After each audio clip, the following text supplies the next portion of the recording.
cambiar de tema, economista y amigos oyentes de Caché Noticias, porque una postura conjunta frente a los altos costos de producción de musáceas y acciones para luchar contra la amenaza fitosanitaria del Fusarium raza 4, los ministros de Agricultura de Colombia, Costa Rica, Guatemala, Honduras, Panamá y República Dominicana, que participaron en la Cumbre Latinoamericana por la Unidad del Banano, convocada por el ministro de Agricultura y Ganadería de Ecuador, Pedro Álava. Y es justamente el ministro de Agricultura, Pedro Álava, quien se encuentra ya aquí en Caché Noticias y Opinión.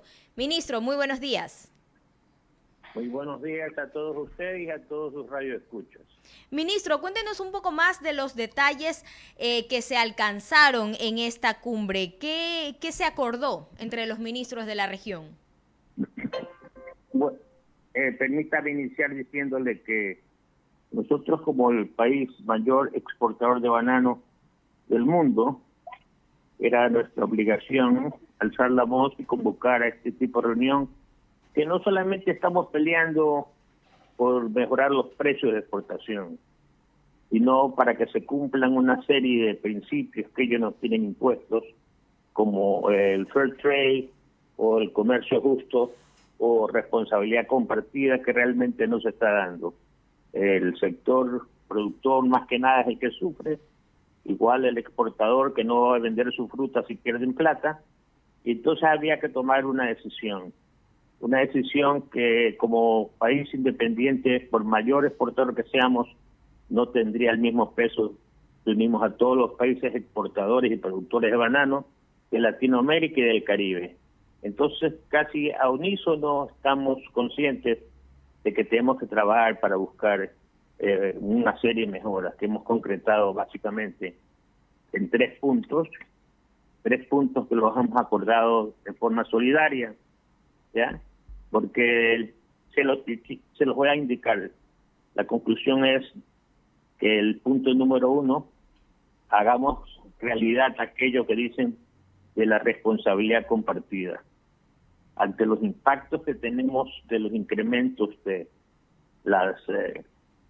los fletes, de los insumos, de los pesticidas, etcétera, hemos decidido que para poder seguir negociando con ellos tenemos que por lo menos lograr un incremento en nuestras exportaciones en base a nuestros respectivos precios mínimos, por lo menos de $1. Todos los países están de acuerdo en este punto y pasamos al punto número 2, que es axiomático, que en los países vecinos como Colombia y Perú ya está el FOCR4T. Este hongo, pues, ya hace más de 50 años eliminó una variedad nuestra de banano, que era la Gros Michel. Ahora ese hongo ha tenido una mutación, que es el R4T, y si ingresa al Ecuador, pues vamos a tener pérdidas que van a causar daños de impredecibles consecuencias sociales, económicas y de todo orden. Y el tercero es que uniéndonos todos, vamos a lograr que aquellos organismos internacionales que se encargan de problemas ambientales y económicos tengan en cuenta de que para poder manejar este tipo de enfermedades vamos a necesitar recursos. Y entonces es una especie como de sonando el timbre a las entidades internacionales para que sepan que no podemos salir solos en esta nueva lucha. Y justamente, ministro, y disculpe que lo interrumpa, justamente cómo se están reforzando los controles y si hay un aumento en el presupuesto para mejorar los controles, para evitar el ingreso del Fusarium raza 4, que usted mismo lo ha dicho y expertos también en el tema lo han dicho, eso representaría millonarias pérdidas para la industria bananera, si no es así la desaparición. Por eso le acabo de explicar. Estamos apelando a la intervención de organismos internacionales para que sitúen recursos para pelear contra esta enfermedad. A lo que me refiero es casa adentro. Claro, casa adentro, pues. Para eso pedimos recursos, no para pelear casa afuera. Ministro, del Ministerio de Finanzas, el presupuesto para el Ministerio de Agricultura también, eso. El Ministerio de Finanzas recibió un país quebrado. Y estamos tratando con poco hacer mucho. Por eso es que estamos apelando a los organismos internacionales. Y en otro tema, ministro, ¿cómo avanza el acuerdo que tenían con los arroceros? Yo recuerdo que usted estuvo aquí hace unos meses en Guayaquil y firmó un acuerdo con el sector arrocero en el que se había dicho, entre otras cosas, que se iban a ayudar a bajar los costos de los insumos, de la urea, y que se iban a entregar también las UNAS, las unidades nacionales de almacenamiento, para que sean los sectores agricultores, los campesinos, quienes ahora administren estos silos. Así es, en eso estamos. Tenemos que recibir primero del liquidador de toda la UNA el estado financiero y el estado operativo de cada uno de los silos. Una vez que estemos conformes con los estados financieros y con la capacidad operativa o daño mecánico que poseen cada uno de ellos, el Ministerio de Agricultura entonces tomará control de ellos y ahí inmediatamente trabajaré con las asociaciones de productores arroceros para trasladársela. Pero no le puedo trasladar fierros viejos. Estoy buscando mecanismos para que en forma conjunta vuelvan a ser operativas, puedan ser potencializadas, porque esos silos son tan viejos, fueron creados allá por el año 74. Si le vamos a pasar a ellos un problema, pues no se lo pasamos. Tenemos que pasarles soluciones. ¿Y hay una fecha para que el liquidador les entregue ya esa información? En teoría no puede ser más allá de febrero, en teoría. 7 de la mañana con 50 minutos. Estamos conversando aquí en Caché Noticias y Opinión con el ingeniero Pedro Álava, ministro de Agricultura. Economista Clever Chica, por favor, usted siga con la entrevista. Gracias, Johanita. Saludamos al ingeniero Pedro Álava. Me agrada, Pedro, hablar con usted, porque la primera pregunta a ese ciudadano guayaquileño del sur de Guayaquil, del viejo barrio Seguro, fue a los Estados Unidos. Perdón, del barrio Orellana. Del barrio Orellana. Sí, los dos son viejos barrios de Guayaquil. Del barrio Orellana se va a Estados Unidos por más de 2 décadas sin olvidarse de su patria, caminando por calles y avenidas muy bien construidas y todas estas cosas que dan los países desarrollados. Y luego es llamado por sus amigos y particularmente por el presidente de la República, Guillermo Lasso Mendoza, y le dice: vente, Pedro, acá, que me hagas la función de ministro de Agricultura. O sea que Pedro Álava de esas avenidas vino a las calles, a los caminos polvorientos y a los caminos con lodo, y a sentarse con los agricultores, a conversar, porque de esto sí sabe Pedro Álava, del sector agropecuario. Pero se ha encontrado con la urea, el quintal de la urea o el saco de urea, que allá por la década de los 60 costaba apenas en sucres, no llegaba a 20 sucres, y hoy se comercializa en $50, y hoy hay un exceso de producción de arroz, y hoy hay problemas con la comercialización del maíz, de la soya, todas estas cosas que están presentes en el sector agropecuario. Y de pronto llega Pedro Álava, que el foco estaba prendido o la llama estaba alta en todas estas actividades productivas del agro. Llega Pedro Álava y se baja. La pregunta es: ¿cómo lo hizo Pedro Álava para bajar las tensiones en estas actividades productivas que no dejan de tener razón los productores? Bienvenido, Pedro. Bueno, primero déjenme hacer una especie de explicación.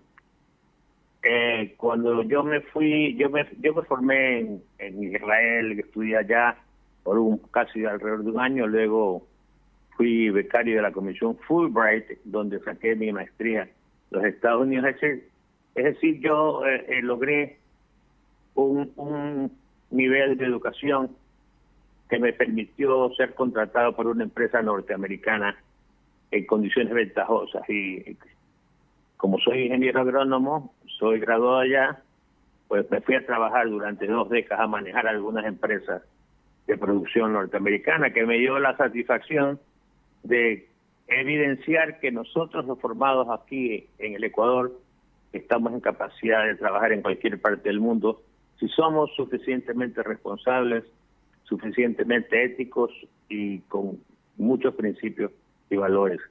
En fin, cuando me invitaron a que venga acá como ministro, lo acepté porque soy un hombre de retos.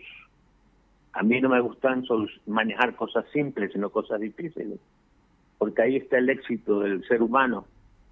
Y sé que las cosas son complejas aquí, estamos tratando de manejarlas. Estoy tratando de cambiarle el disco duro al agricultor, aquel agricultor que piensa que el papá Estado tiene que resolverle sus problemas. Es una lucha, creo que vamos bien. Y, en fin, ese es el concepto. Transformar el sector agropecuario en base a tecnología y con la ayuda de la ciencia, hasta que algunas generaciones entiendan de que nosotros somos autosuficientes, autogestores, que no dependemos del papá Estado para salir adelante. Ese es el concepto de manejo, no mío, sino del propio señor presidente Guillermo Lasso Mendoza. 7:54. Vito Nelson Muñoz Ugarte me manda saludos, aquí veo el mensaje de él. Pero Vito Muñoz nunca se ha tomado un puro y es bananero. Y a propósito del sector bananero, que nunca se ponen de acuerdo entre ellos, ¿cómo está resolviendo esos temas, ministro? Bueno, con la reunión que tuvimos con todos los países productores de banano a través de sus respectivos ministros de Agricultura el día miércoles, he logrado una integración de todos los sectores de producción, de la mayoría y de la mayoría de los exportadores, que es lo que el país necesita, unión para salir adelante, y con una sola visión compartida. Y estamos en eso. Estamos trabajando día a día a brazo partido para sacar las cosas adelante. En la experiencia que tiene Pedro Álava en el sector, en su profesión, ¿qué incidencia va a tener estos préstamos? ¿Qué incidencia van a tener estos préstamos al 1% a 30 años, especialmente a la mujer del sector rural? O consecuentemente al sector agropecuario. Va a ser un impacto increíble. Usted, economista, se acuerda que la mejor figura del gobierno del innombrable era el famoso 5-5-5, es decir, 5 años de plazo. Nosotros estamos dando 30 años de plazo. Después hablaba del 5% de interés. Nosotros estamos ofreciendo al 1% de interés, y él hablaba del mismo monto, 500 a 5.000 dólares. ¿Cuándo en su vida histórica, usted que es economista, ha conocido este tipo de línea de crédito ofrecido por un gobierno? Jamás, ni en los Estados Unidos, ni aquí, ni en ningún otro país. Entonces, esta es una evidente demostración de la preocupación de un presidente que muchos lo juzgaron de que era el presidente de los ricos. Esta línea de crédito es para los pobres, para aquellos que necesitan de una cantidad pequeña para hacer su negocio. Ese es el mayor objetivo del presidente, ayudar a las bases de la pirámide, no a los ápices. Ojalá que la gente lo entienda así, y ese es el motivo de esta línea de crédito. Y hablando de la estructura agropecuaria, ministro, ¿cómo está haciendo, por ejemplo?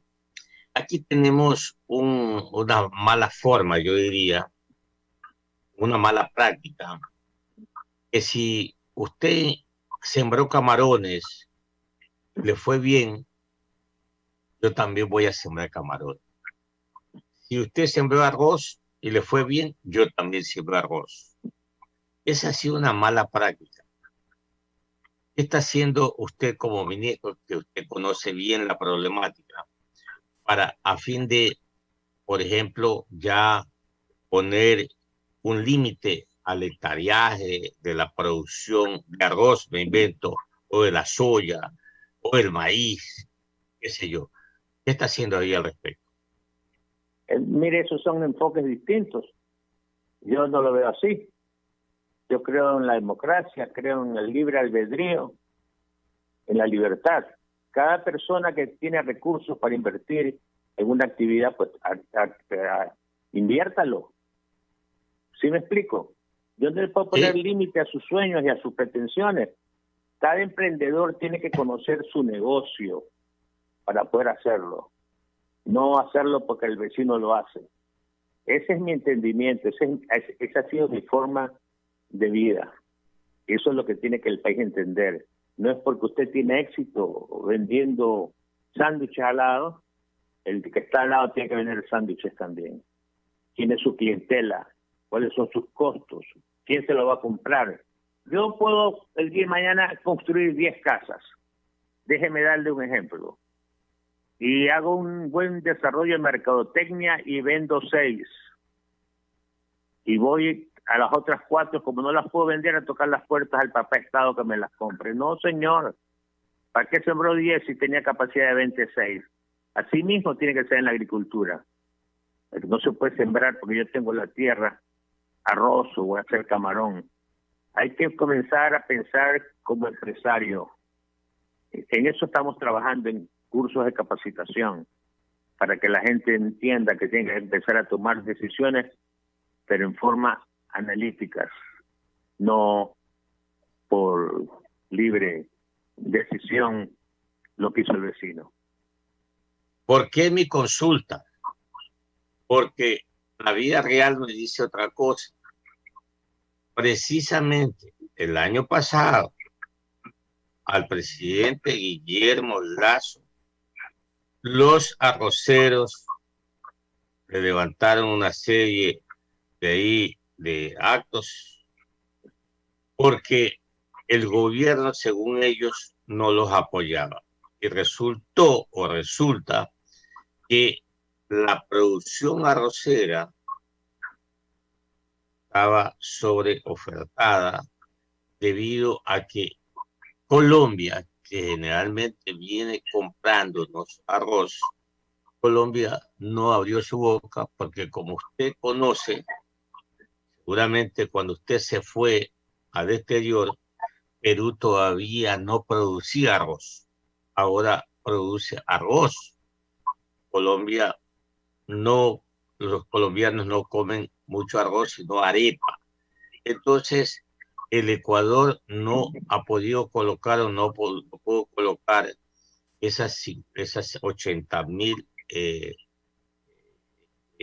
toneladas que ha vendido a Colombia. Entonces se provocó ese incidente. Entonces los productores lo que hacen es pedirle a papá Estado que les resuelva la vida. Por eso era mi consulta, ministro. Es que la historia y los hechos pasados hay que considerarlos y analizarlos. Mire usted lo que aconteció con la UNA. La UNA se creó justamente con esa filosofía de papá Estado, de que lo que no pueda vender el agricultor, la UNA lo adquiera, regularice la oferta y calme el mercado. Pero eso se convirtió en una cueva del Rolando. Pillos de toda naturaleza estaban trabajando en esas entidades, llevándose la plata del agricultor y del Estado a tal punto que la quebraron. Entonces, ¿cómo uno puede volver a repetir los mismos hechos vergonzosos aquí en el país? Uno tiene que tener creatividad. Eso es lo que estamos implementando, creatividad. Yo estoy ayudando al agricultor arrocero, desde luego que sí. ¿Cómo? Pues buscando mercados y exportando, moviendo las cosechas dentro del país. Hay muchas diferencias en producciones, especialmente en la sierra se comen mucho arroz.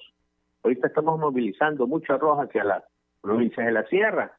Estamos explicándole a todos estos señores que se dedican a la siembra del arroz, hagan una convertibilidad. no tienen que necesariamente sembrar arroz. Dedíquense a otra actividad. No pierdan su dinero. So pena de perder su patrimonio, ¿no? Ese es el enfoque, mi querido economista. 8:02, 8:02. Bueno, ya en la personal. ¿Usted iba al Departamento de Exportaciones del Banco Central? Yo, perdón. Hace años usted iba al Departamento de Exportaciones del Banco Central. Yo iba al Departamento de Exportaciones del Banco Central. Yo no creo. No lo recuerdo. No. Bueno, en todo caso, vea, usted está, vamos a hablar en términos castizos, ¿no? Usted está con ese potro chúcaro ahí, que es el Ministerio de Agricultura. En buena hora usted lo conoce perfectamente bien. ¿Y qué le digo? Simplemente que también vale la pena darle una mirada al censo agropecuario, ¿no? Para saber qué tenemos y a dónde vamos, ¿no? Absolutamente de acuerdo. Absolutamente de acuerdo. Uno de nuestros legados que pretendemos dejar aquí en el paso de gobierno es realizar el nuevo, no sería censo, porque censo solamente lo hace el INEC, un nuevo registro agropecuario, para no montarnos con una dualidad de responsabilidades. Y lo vamos a hacer. Estamos en eso, economista. Muy bien, ingeniero Pedro Álava, ministro de Agricultura, simplemente desearle éxitos, que le vaya muy bien, que sus éxitos serán éxitos del sector agropecuario y del país. Un abrazo para usted. Oiga, gracias a usted. La última cosita nada más. Sí. Le hicieron una entrevista en CNN en su oportunidad al presidente Guillermo Lasso. ¿Ya? Y el periodista le dijo, el Ecuador está quebrado. Y el presidente Guillermo Lasso le dijo, no, el Ecuador no está quebrado. El Ecuador está desfinanciado. Bueno, un abrazo para usted, el señor ministro de Agricultura, ingeniero Pedro Álava. Le vaya bien. Gracias.